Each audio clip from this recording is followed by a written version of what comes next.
Hi, this is Steve Hargadon, and welcome to the Future of Education. It is Tuesday, the 23rd of October, 2012, and Suzie Boss is back. Welcome, Suzie. Thanks so much. Happy to be here. Really fun. This is a fun topic. I thoroughly enjoyed reading this book, Bringing Innovation to School, Empowering Students to Thrive in a Changing World. The Future of Education is a Web 2.0 Labs project, web20labs.com. Thanks to Mighty Bell and Blackboard Collaborate for support. Mighty Bell is Gina Bianchini's newest venture, and Blackboard, of course, you all know, previously Illuminate. Thanks so much to them for providing this room. I am on my Hack Your Education tour, which is this crazy scheme that I'm actually canceling this weekend, which was New York, but after that will be Boston and then Philadelphia and DC. So lots of fun. Feel free to look there. It's hackyoureducation.com. We've had two really fun conferences in the past couple of months. We had the Learning 2.0 conference, which is all recorded and up online. We also had the Future of Libraries conference, Library 2.012, thanks to San Jose State University. And both of those conferences, all of the sessions are up and available for you to watch free of charge. And then coming up November 12th to 17th, our great Global Education Conference. There is still time to submit to present. This is a highly inclusive worldwide conference that allows educators to teach each other how they are doing collaborative global projects with students and teachers. We're very proud of this, and we just love the way in which teachers are doing peer professional development through these conferences, and the Global Education Conference started it all. So Lucia Gray and I co-chair that, and we do hope that if you're not brave enough to submit to present this year, at least please come and enjoy 5 days, 24 hours a day. This year we are partnering with Iron, so we have an enormous number of sessions through Iron, which is really going to be fun, so don't miss it. Coming up tomorrow night on the Future of Education, Denise Pope talks about her program called Challenge Success. This is really worth paying attention to. I've blogged about it today. She's at Stanford. She wrote the book Doing School and has been a proponent of alternate ways of thinking about achievement and really deep thinking. So please consider coming to that. And then on Thursday, Jamie McMillan comes on to talk about her book, Legendary Learning, the famous homeschooler's guide to self-directed excellence. Can't wait for that. Next week, Cal Newport comes back to talk to us on So Good They Can't Ignore You, Why Skills Trump Passion in the Quest for Work You Love. Cal's going to present a counter-argument to the idea of focusing on students' passions early in school. I can't wait to talk to him about that. Anyway, lots more coming up, including, of course, the Global Education Conference, the 12th to the 16th. If you've missed any sessions, they are all recorded. We heard last week from Kirsten Olson on her book, Wounded by School, a brilliant treatment of she looked at prominent people who were doing learning as a part of their work life and interviewed them and discovered to her surprise how many of them had wounds from their own schooling they had to overcome. And I think tonight's session really addresses a lot of that, maybe not directly, but in any case, offering a different vision of how school might take place. This is where you get to let us know where you're participating from. So look to the left of the map. You're looking for the star icon. It's the second one down. You click on that twice and then click on the map. Maybe give a shout out. I am back in Park City, Utah this week, and we had snow today. I don't think it's going to last, but that was fun. And an incredible lightning storm last night. I've never seen lightning of that scope. Oh, it's exciting. We're due for thunderstorms tonight in Portland, Oregon, so we'll see. Oh, yes. While we're waiting for people to put their little marks up, thank you, those of you in Asia Pacific, for being here. I went to Powell's Books the other day for the first time ever. Gosh, I didn't know you were in town, Steve. My trip, I was part of my Hack Your Education tour, and I thought, finally I'm getting to Powell's Books. And I'm not kidding. After about 20 minutes, I realized my life with books is so much different than it was 10 years ago. It was so frustrating to not be able to look at users' reviews of books. I mean, there was just this incredible number of books there, and I was in the education section looking for things on Reggio Emilia and Montessori, and I had no way of gauging the other people's valuations of the books, and I literally realized I no longer am as consumed by the physical experience in a bookstore as I once was. Ah, that's interesting. But it's still quite a grand place, isn't it? Oh, incredible. Just incredible. They were out of T-shirts that night, or I would have bought one to proudly wear. Well, I'll have to get one to you, Steve. Christmas is coming. I did watch an episode of Portlandia, which cracked me up. Okay. Oh, that's great. So you're all teed up for this conversation. Very funny. That's great. Wherever you're participating from, we sure appreciate your being here.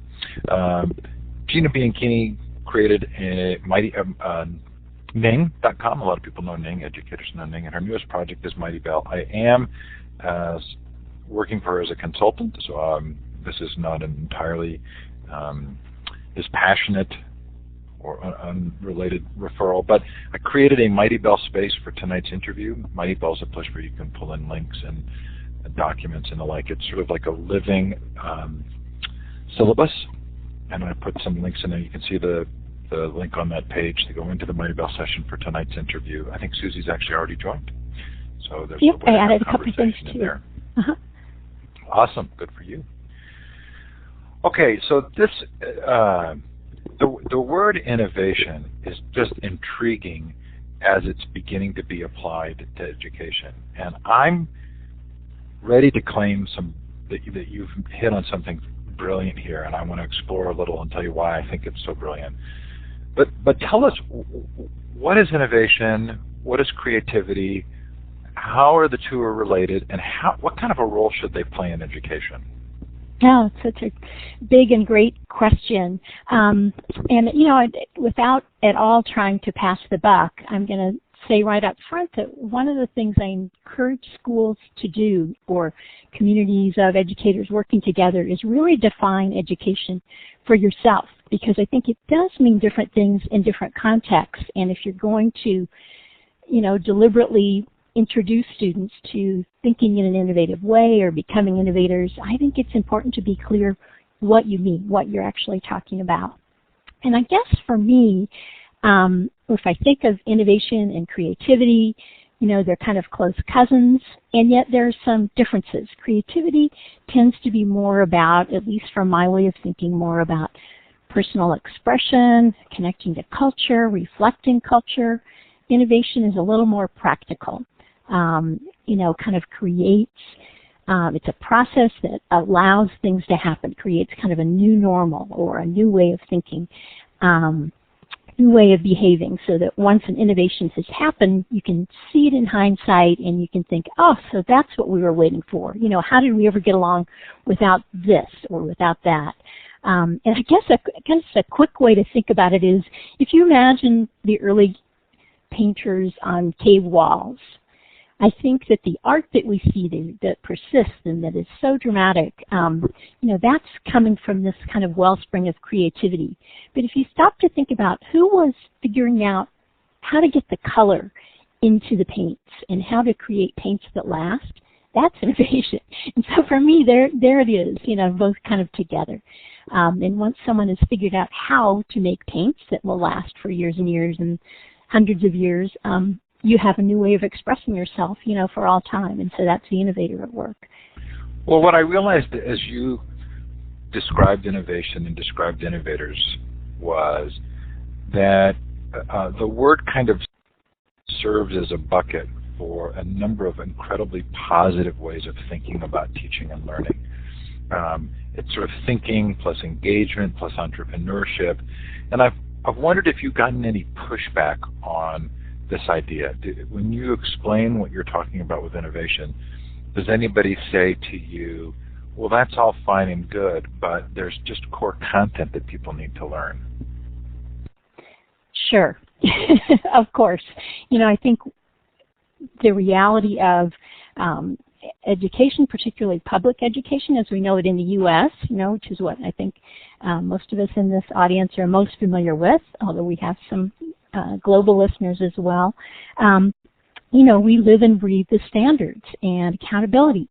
But I think if we look at what kind of our newer standards are calling for, if you look at things like the ISTE nets, which have one of their key strands is about innovation and creativity. If you look at the framework for 21st century skills, innovation, again, is one of the key goals that students need to be accomplishing or learning how to put into practice. So there is some pushback from teachers who feel like, well, this is going to be one more thing that somehow I'm supposed to squeeze into the day, and it's very complicated and hard and challenging, and can we really create innovators anyways? So there are those arguments, and we can talk some more about some of the responses to those. But I think what I've tried to do is be both optimistic and practical. Optimistic in terms of looking at the opportunity we have by bringing innovation to school. What does that mean, and what does that set the stage for what might happen in the future with what our innovative students can do? And also practical by looking at what's happening right now. I visited lots and lots of schools that are living in the world of accountability and standards and managing to infuse the school day, one way or another, with innovative thinking. So it does seem to be possible without waiting for an entire remake of our education system. But, there are some caveats, of course, but, things can happen, and indeed things are happening that are pretty exciting. So you probably don't know this, but my brother wrote a book on innovation called How Breakthroughs Happen. Oh. And it was one of the first to sort of deal with this myth of the lone inventor. And it's a relatively well-known book in academic circles. But so I've had ongoing conversations with Andy for years about innovation in school. And I actually came to your book with a slightly negative preconception, in part because I often hear the word innovation used as part of the political dialogue. Right? We need more innovative students coming out who can be innovative workers in order to make the United States a more competitive nation in order to beat other countries. And so I carry a little bit of a concern that sometimes we use innovation to indicate just additional kind of trained workers into a system rather than the kind of independence of thinking that I really feel like came out in the book. How do you make that distinction? Well, I guess I should explain I have a couple of different lenses that I'm looking through, and I think that really helps me in the way I think about innovation and see what's possible. And I really hear you, Steve, when you talk about innovation as just one more kind of worker productivity skill that we're hammering away on, or a way for us to be globally competitive, and it's all about making money at the end of the day. And that's not what I'm talking about at all. I mean, of course, some young people who learn how to innovate will grow up to develop products that will make money, and that's fabulous. But that's kind of one slice of what innovation, I think, is all about. So back to these two lenses. I spend a lot of time writing and thinking about education. I've been doing that for going on a couple of decades now, working initially at a research lab, and then, doing a lot of work with teachers in professional development, doing a lot of writing about project-based learning. I work with the Buck Institute for Education, which is focused on project-based learning. So, lots of time in the classroom, in and around the classroom, and observing great teachers at work. But I have this other set of lenses in my writing life in which I'm talking with people who really are solving or attempting to solve some of the world's big, challenging, thorny, wicked problems. And these are the social innovators, the people who are coming at these difficult problems with the same kinds of strategies that can lead to an innovation in the commercial sector, but their focus is on really changing, improving the world, solving things like global poverty or illiteracy or access to clean water. So I think if you have that perspective, and if you've had opportunities to learn from people who are coming at problem solving in just exactly the ways we want our students to be able to do when they grow up, I guess what I keep thinking is these social innovators are exactly who our students could become tomorrow if they have the right opportunities to get there, to get started. So for me, innovation is a big bucket, as you said, and it includes both the commercial, product-oriented, better mousetrap kinds of thinking that we've been talking about, as well as this kind of problem-solving strategy that's going to allow students to tackle these big, messy, challenging problems with a degree of confidence and optimism that they actually can get some ideas started, that they can make things happen. So like I said, I came with a slightly negative preconception, but I certainly left loving the concept.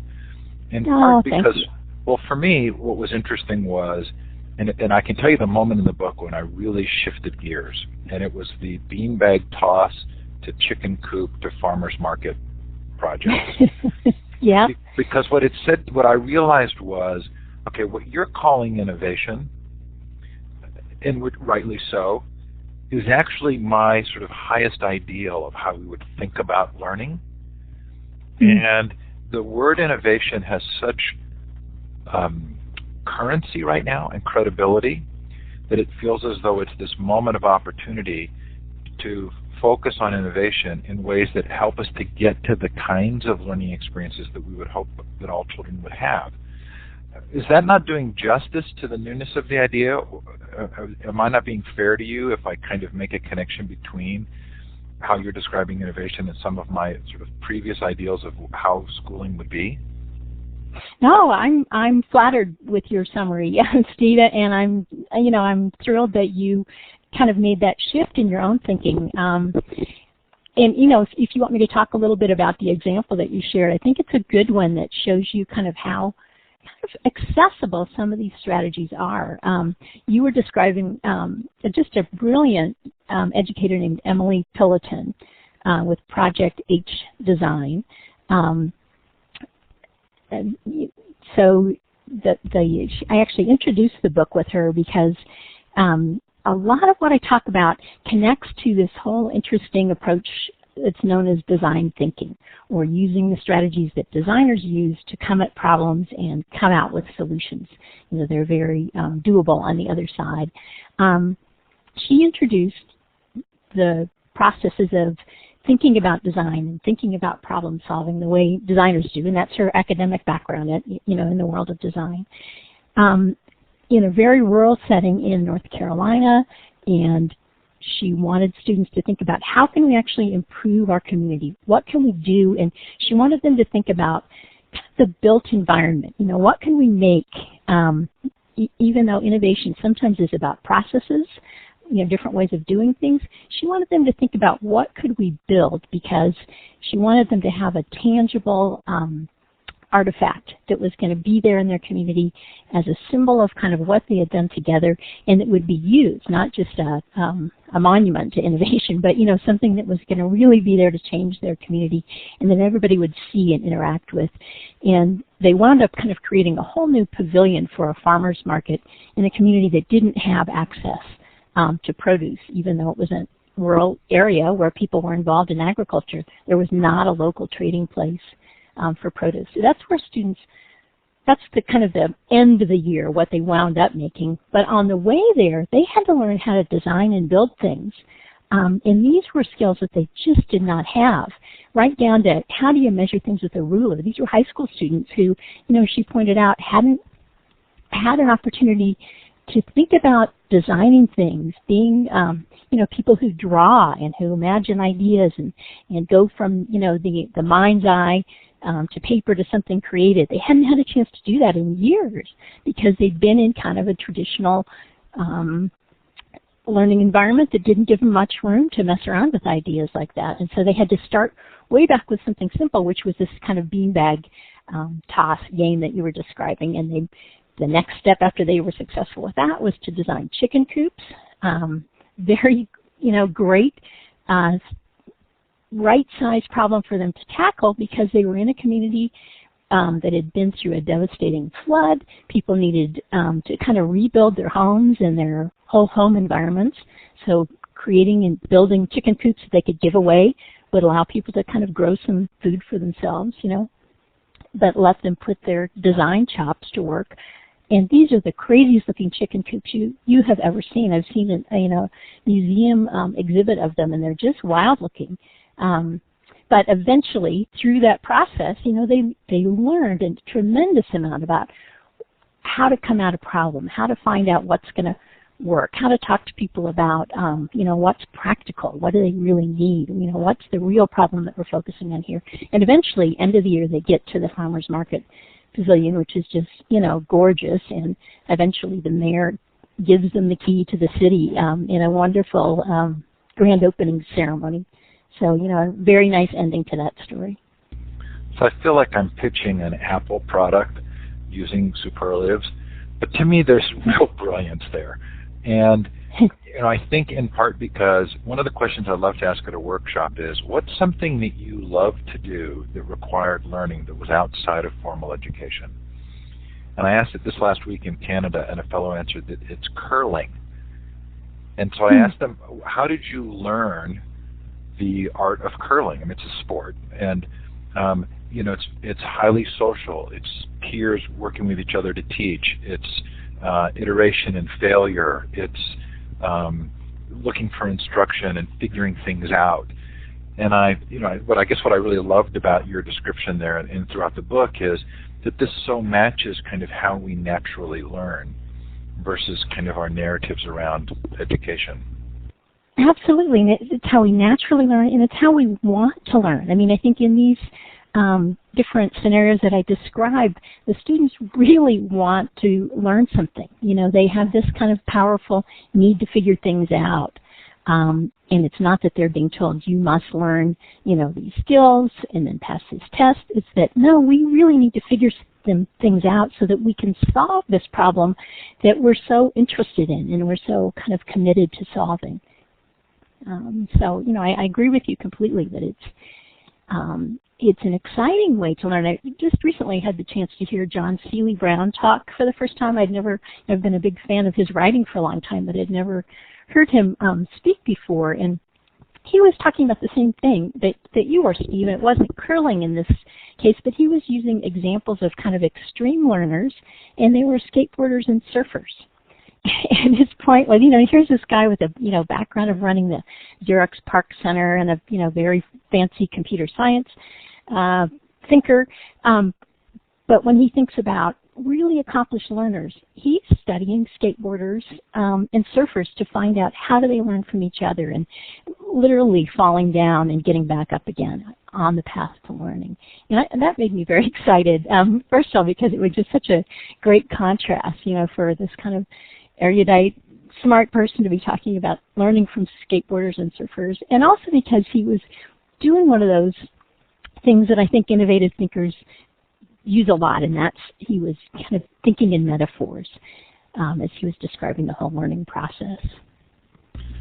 So there was another aspect to this book that I will call brilliant again, and that was the degree to which you create a very tangible parallel between innovation by the adults in the system, the educators and the administrators, and for the students. Not just in terms of modeling, but also in being able to create the environments where innovation can take place. Right. I mean, I think it's imperative that teachers feel that they have opportunities to be innovators themselves. I think great teachers are innovating all the time, whether they realize it or not, developing curriculum, designing projects, improving on them through iterative cycles. That's the innovation process, right there. And particularly in the way we're going, where teachers are finding ways then to share great ideas and grow them and take them to a bigger scale. That's very much what innovation is all about. And I think when they're behaving in that way, they're creating opportunities for students to be innovators, and they're also being role models for, this is how we work in this day and age. This is how we come at things. And I just ran into example after example of an innovative teacher who would come up with an idea that was just literally too good to keep to himself or herself, and had to bring others on board. And using our various technology tools that we have, right at our fingertips, and using our personal networks and all those sorts of things, ideas can really scale rapidly. And of course, I continue hearing about great examples, even though the book came out a couple months ago. But just recently, a couple weeks ago, I wrote about an Edutopia post about quadblogging. I don't know if you've encountered quadblogging yet, Steve, but again, a great idea started by an educator from the UK, a fellow named David Mitchell, who understood the power of blogs to get his students to be better writers, to write more often, to write with more intensity and more intentionality, because they had an audience that would listen to them. But he also understood that without that audience, the whole thing kind of falls flat. And so he created Quadblogging, which is a way to link up 4 classrooms from anywhere in the world. Each week, one of them is kind of the showcase class. The other 3 pile on with comments, and they're the readers. The next week it shifts. A different class is getting all the comments. And he's created a web platform for this to match up schools rather effortlessly on the school's part. And at this point, I think he's reached about 2,000 schools and something like 100,000 students. So, here's this idea that he came upon almost by chance, just talking to a few other teachers.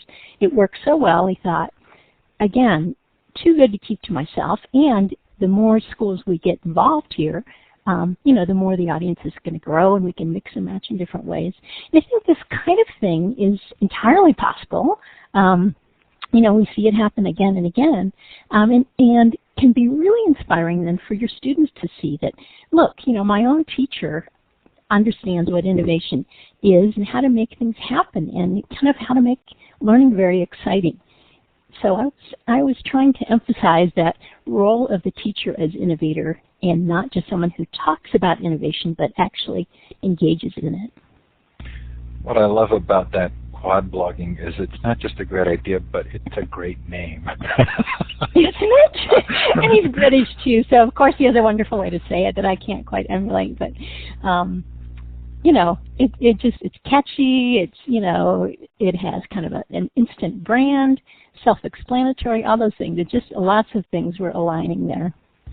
So I want to explore something briefly with you. I feel as though the educational blogger community, many of whom are participants in Edutopia or have been in Classroom 2.0 or attend ISTE and go to the sort of unconference activities, that they have in many ways been modeling this kind of highly innovative style, almost kind of the hacking, right? The willingness to hack and figure things out and create something. And what I find intriguing is that oftentimes the end result of that hacking is a desire to displace one system with another one, rather than seeing the value in the process. So a school does particularly well in some way, and okay, so that should be the model for education. What I really liked also about the book was the degree to which it seems to focus on process. Right? People are going to approach this in a variety of different ways. They're going to have different gifts and strengths and talents. So they're not necessarily going to come up with the same result, but it's largely about the process that they go through. Is that a fair way to describe your take on innovation, that it is a process?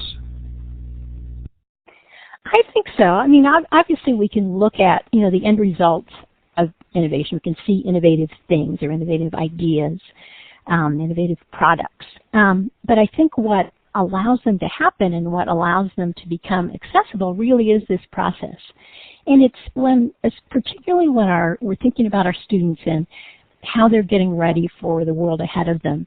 If they learn that process, we've seen it as young as, the elementary grades. If they learn to think and work this way, it's not that they have to come up with some patentable idea by the time they graduate high school, or we've failed in preparing them to be innovators. I don't think that's the goal. I think it's that they've learned a way of approaching problems in a kind of a confidence to come at problems that's going to carry with them.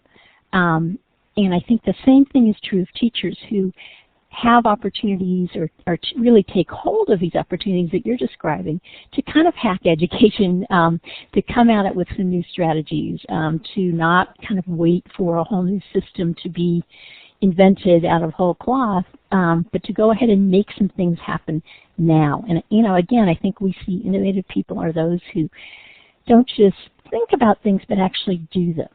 They'll try them, they'll put them into action, see what happens. Let's get started with this and see where we go. And again, that's a tendency that's going to be, a very useful thing for our students to have as they leave school and, encounter this thing called the real world just beyond the school doors. So I love Adrian's comment in the chat, because the willingness to put something out there, to hack or to experiment, comes with the inherent risk that it might not work, right? Mm-hmm. So how does thinking of school as an innovation workshop help us to think about failure? Yeah, I'm glad you asked that. We hear this so often that, again and again, I'll hear people say we need to give students room to fail. You can't innovate without failure, and that's all true, but we need to get to so how do we do that part?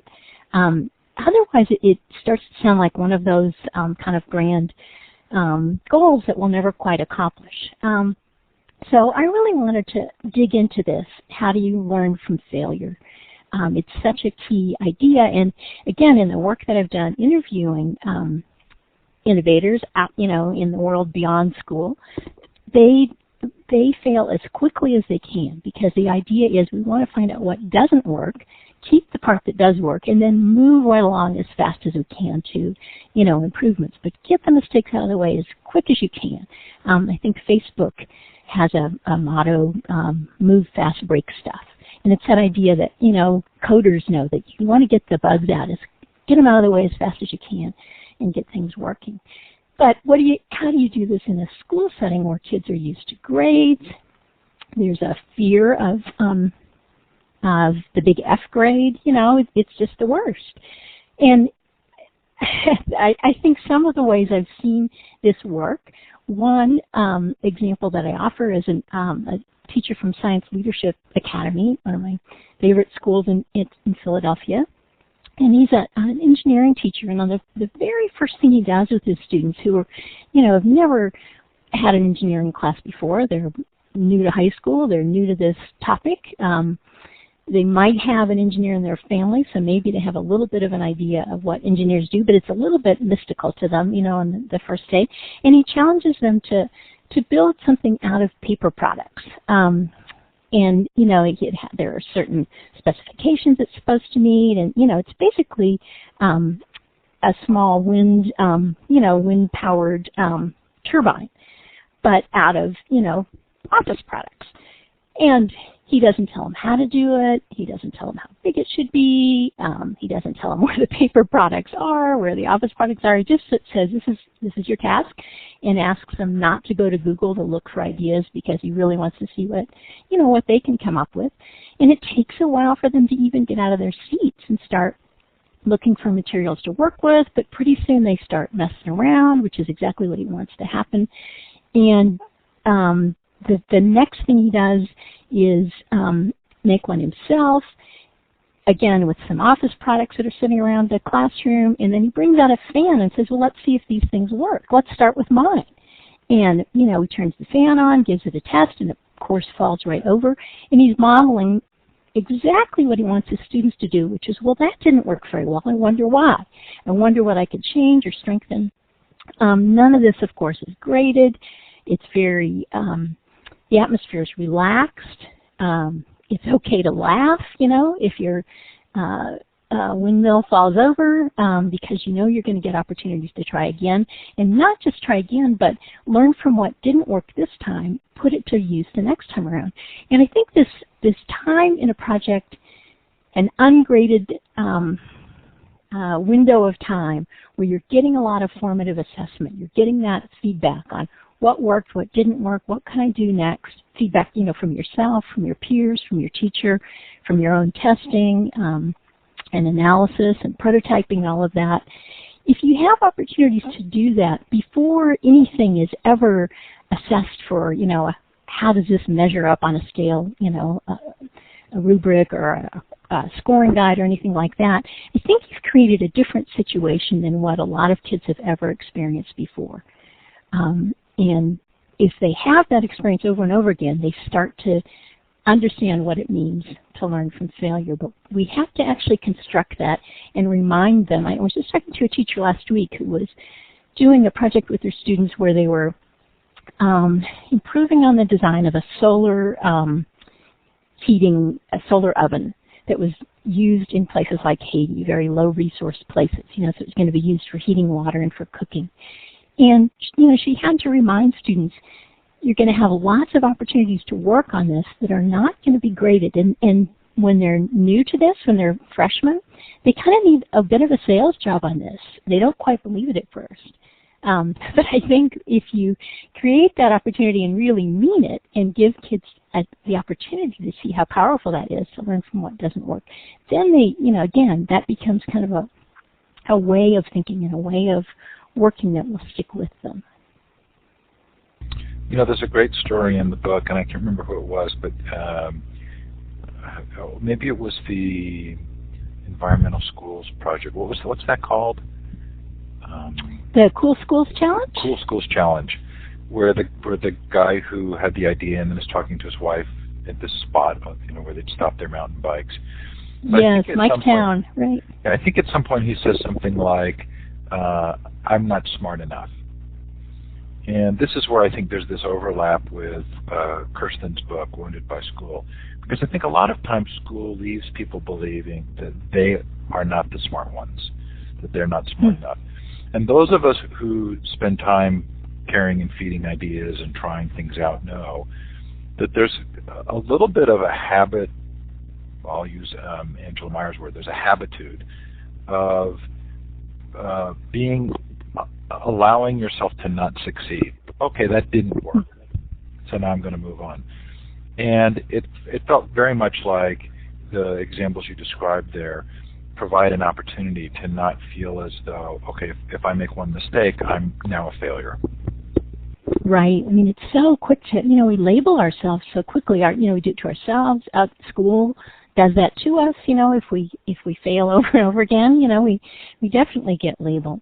But the example you were pointing out, Mike Town is an environmental educator who started a project that's grown quite large. But the idea was he wanted to get some students who didn't see themselves as innovators or as people who were terribly accomplished, didn't give themselves the label of being smart.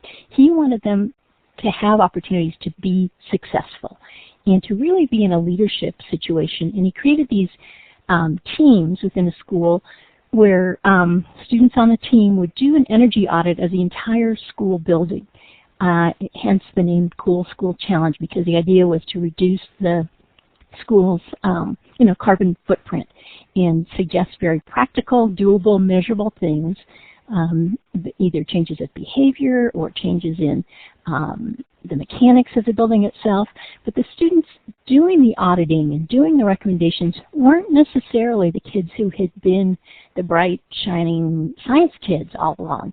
He wanted to get the kids who, as he called them, the ones who were really good with their hands, the ones who were kind of tinkerers and fixers and good with working with tools, because a lot of this work involved those kinds of skills. And so it was kind of a self-strategy to get them to see, what you're really good at is science. It turns out you're really a good candidate for these challenging STEM courses that we want more and more students involved in. And used himself, again, as an example of someone who it took him a while to come around to recognizing himself as someone with a lot of potential. He didn't go into teaching right away because he didn't think he was college material. And he's wound up convincing enormous numbers of students, not only that, that they're smart, but that they're capable, and in fact, has them take environmental science AP classes and ace them, so that they leave high school, with some evidence that yes, I can succeed at this kind of very high level, in really kind of change their perception of who they are, because his point is, you don't know where the innovators are going to come from. You don't know kind of which pool of kids are going to produce, are tomorrow's great thinkers. I think if we look at examples all around us, we see all kinds of people who didn't finish high school because they got too immersed in some great idea that they just had to go out and build a company around or get going with. So his point is, let's make sure all kids see that they have opportunities to pursue ideas and capabilities. You can kind of coax along sometimes and get them to really rethink what they're capable of doing. That story of the AP test and telling the students, that half of those who take the test in the country don't pass the test. So you pass that test, that means you have the ability to succeed in things you're interested in. Right, and he just sort of challenges them. He says, how dare you think you're not successful? Look what you've done. Whether you think AP is a good idea or not, I think is beside the point. It's just, he just makes their success so obvious that they can't deny it. So Briar and Adrian have made a great connection here in the chat, and it related to failing. And Briar mentions a game I've actually played called Amazing Alex, where you build contraptions and the ball goes down and it has to roll around the right ways. And it's really built around failing. Because you do it and it doesn't work, so you have to figure out how to do it again. It doesn't work, and then you're moving things around. And Adrian mentions that most games are designed that way. So let's talk a little bit about gaming, because you do talk about gaming in the book. A little bit. I mean, I'm not a gamer myself, so I can't get too far into this, but I can sure talk a little bit about some examples. I'd love it. And tell us what the black cloud is. Yes. This is just, sometimes you hear of projects and just think, I just wish I'd been in that guy's class. This just sounded so fun. The examples of games that I use in the book are games that, again, cause students to see themselves as problem solvers. And that may be the case in many games. As I said, I'm not a gamer, and I don't know if that's always an outcome of a game or not. But in the games that I've focused on here, they really do connect with real problems in the world. The game world and the real world are very closely connected, and often there's kind of a, bleeding over from one to the other, going from the game world to some real action in the real world. So I'll tell you a little bit about the Black Cloud Project. This was a teacher, Antero Garcia, who at the time I first met him was teaching in South Central LA, and he's an English teacher. I think that's important to remember as we go into this game. And he, is kind of a gamer himself and is interested in, has wide-ranging interests, as many innovative thinkers do. And he happened to hear about a game designer from UC Berkeley who created this game or created a device that takes real-time readings of air pollution and noise pollution and, several different indicators of quality of, your air, your environmental quality, I guess, in your very local context. And the way the game works is that these little readout devices, which are called Pufftrons, I think, they're located, he kind of hid them around the local community as if it were a scavenger hunt. Kids had to go out and find them and then make sense of the data that was being collected in real time. So they would then compare, why is this reading so much higher at the dry cleaners at the gas station than it is somewhere else? And they were in the process of making sense of these readings, learning about the environmental quality of their very own local community. And the big surprise for everyone was that the device, the sensor in their own classroom indicated some of the worst air quality of anywhere there'd been, worse than the dry cleaners, worse than the gas station. and led to some actual remediation at the school because they kind of raised the alarm in a very public way. They had a public event where here's where the English language skills come into play. They created presentations, talked about what they had learned through this environmental science project. It went on to, much more detail than that. They created all kinds of alternate, scenarios of what their community could look like if more attention were paid to environmental issues. But it had this whole game feel to it where it went from kind of the scavenger hunt and, how do we understand this, what we're finding, to now what do we do about it? If we're to take this information and do something in our own community, how can we become kind of agents of change? And that's kind of the role they wound up playing. It's a great story, and it's you make a distinction, and I'm trying to remember the phrasing you use, where there is a game atmosphere, but it's authentic. Can you remind me? Like an alternate reality, I believe. Alternate reality. Yeah. Right. These are, Jane McGonigal, who's famous in the gaming world. These are her kinds of games where they connect to issues in our real lives. And they cause us to bring the kind of positive energy that we enjoy in a game, that sense of I can get better at this, I can win at this. We carry that energy over into then solving real problems that we've learned about or gotten excited about or interested about through the game itself. So it's been fun for me to talk with Howard Rheingold about peer learning, and then Sugata Mitra came and keynoted the Learning 2.0 virtual conference. As you look at this and as you look at the impact of students on each other, do you think we're going to become increasingly comfortable with the idea that a lot of the learning that takes place is actually between the students? Is that more evident in an environment that promotes kind of innovative thinking? Well, I think we have to get comfortable with the idea that nobody owns all the answers. There's no one expert about anything anymore, right? I mean, information is distributed, expertise is distributed, and if we're going to learn anything, we have to learn how to learn from and with each other and improve on each other's ideas. And I think teachers who are doing project-based learning understand that already. They're already operating in that way where they're very much in a facilitator role, a coaching role, rather than, I'm the expert and when you figure out what I want you to know, then you'll be accomplished too. It doesn't work that way. The teacher is definitely setting up the situation, but creating it in such a way that the teacher is one voice among many in a classroom where that kind of learning is going on. And I think we're moving more in that direction.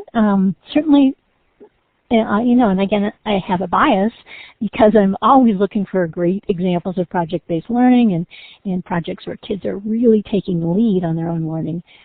So maybe I'm seeing what I'm looking for.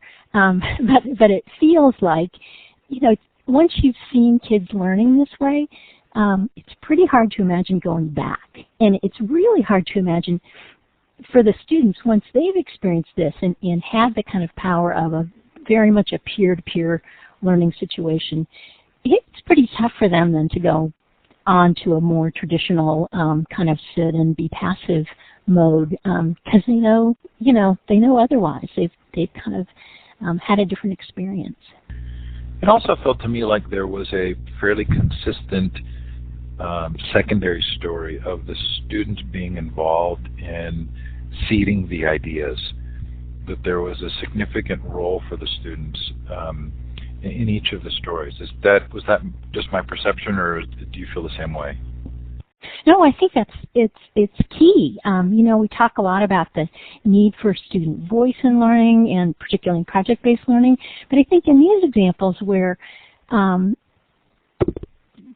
projects took off in directions teachers didn't anticipate, and it was because the teachers were willing to allow students to ask questions, suggest ideas that perhaps the teacher hadn't thought of. I'm going to go into a great long description of a project that wound up with a group of students and teachers taking some water purification devices that they had developed, taking those to Haiti. That project never would have happened if the teacher hadn't heard a student who interrupted, or didn't interrupt, but who in a normal average day where nothing terribly innovative was going on, she asked a question that caused him to set aside the lesson plan. And it was that he was explaining the consequences of environmental degradation, what that does to, he was using Haiti as an example, and why the hurricanes and the storms had wreaked such havoc there, why the absence of drinking water was such a colossal human health issue. And she just raised her hand and said, we do these labs all the time that focus on things like purifying water. Why can't we use what we're learning to actually help people have clean drinking water? Why can't we put it to work? He described this as just one of those transformational moments in his own career as a teacher. And he was not a new teacher. He's been at this for, well into his third decade, I think he said, of teaching. But when he heard that question, he just felt like, we have to do something. This student has asked a profound question. Her classmates kind of, you can kind of imagine a little bit of hum, like, oh yeah, let's do that. And he didn't want to let go of that. So he basically reconfigured his entire curriculum so that they could focus on very much strong science content, but in the context of answering that student's very profound and authentic question. And I think again and again we see examples of students coming up with questions that really deserve an answer. And those are the ones that are going to motivate them to dig in, to really, when you watch students engage in these kinds of projects, they're pretty, they're deep into it. They are definitely committed to their own learning and to making this all happen.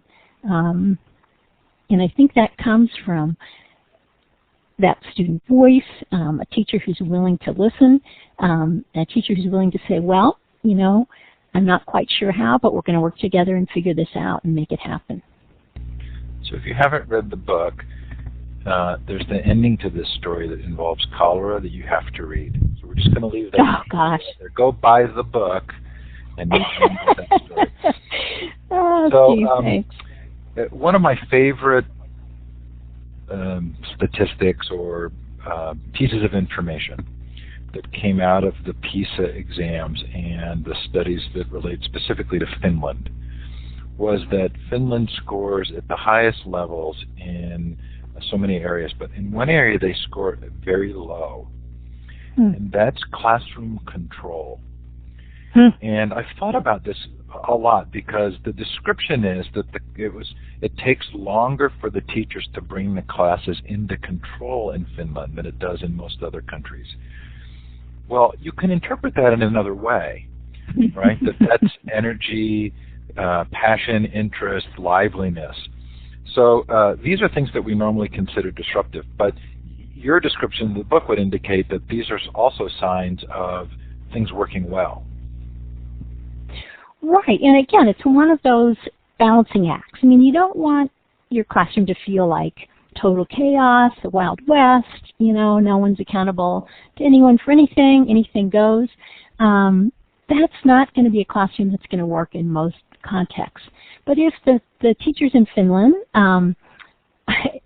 maybe it's the wrong metric, if the question is how quickly can you bring your class under the teacher's control, that means how quickly will your students interrupt what they're learning, what they're thinking about, the peer that they're talking with.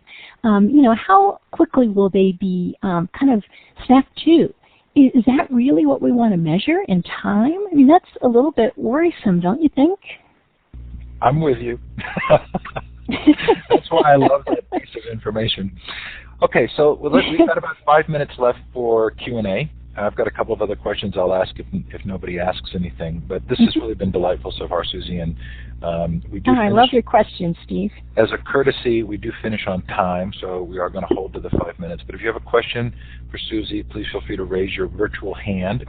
That's the third icon over at the top of the participant window, or you can put it in the chat. If you've put a question in the chat and I've missed it, please post it again. It is really hard to follow the chat, and I'm quite certain I've missed a lot of real value there. So while we're waiting, tell us about what an Innovation Advisory Council is. Yeah, there aren't too many examples of those yet, but I'm hoping that there will be more.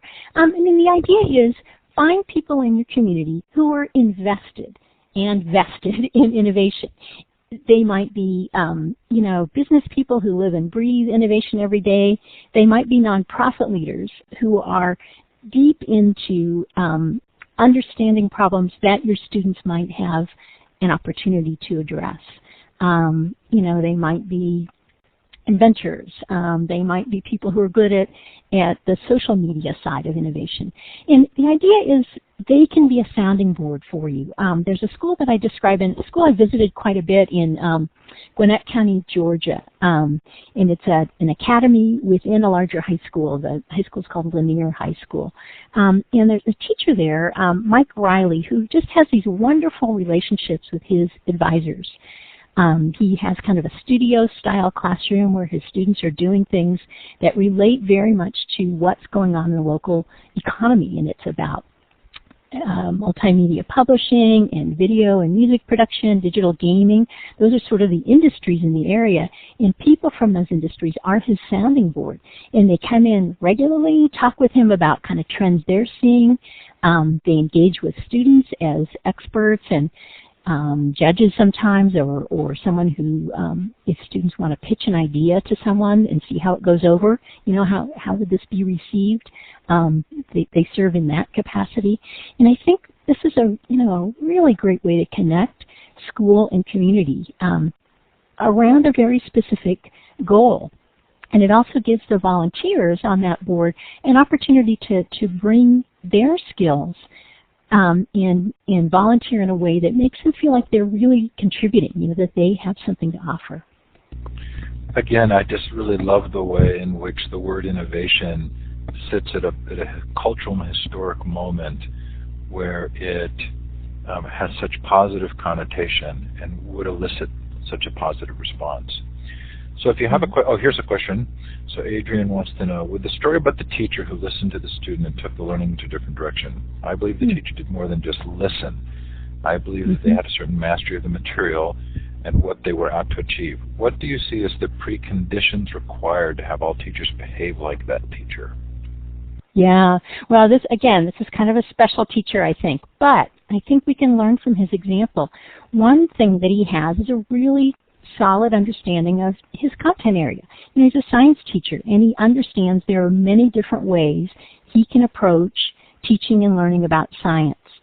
And if the context, if providing a context like clean water in Haiti makes the subject matter more motivating for his students, then he's willing to change context. He still had his students, learn and master the same content that they would have needed to learn anyways. And he wasn't like some, renegade, rebel-style teacher who was going to do this and, consequences can fall where they may. He talked this through with his school leader, his superintendent, and made the case of, how this could work and why. And in fact, eventually it grew to be a project that every grade level in the school had a hand in this by the time it reached the kind of big culmination. So it really grew in scale. So I think really starting with understanding, what is it I need to teach? And then the other big piece of it is, what do I know about my students? How am I going to connect with them and get them to be as excited about this content as I am and as I hope that they will be? I think that's a great place to finish. Suzie, thanks so much. I loved the book. Oh, thank you, Steve. I'm just thrilled to hear you say that. It's really worth reading, Bringing Innovation to School, Empowering Students to Change in a Thriving World. Do you know Denise Pope? You know, I do not, but you've been having some amazing interviews, and I will do my best to listen in tomorrow. Well, don't feel like you're obligated to, but Denise graduated from Stanford about a year after I did, and I don't know that I had made that connection, but she's at Stanford now, and you have lots of Stanford connections, so I wondered if maybe you knew her. Yeah. Anyway, she's on tomorrow night. Yeah. Jamie McMillan on Thursday night. Thanks, everybody. Thanks so much, the Suzie boss. Really appreciate your being here. Thank you for having me. My pleasure. Thanks so much. Good night, everybody. Right. Thanks. Good night, everybody. Have a great day or evening. Sure appreciate your being here. Take care and bye.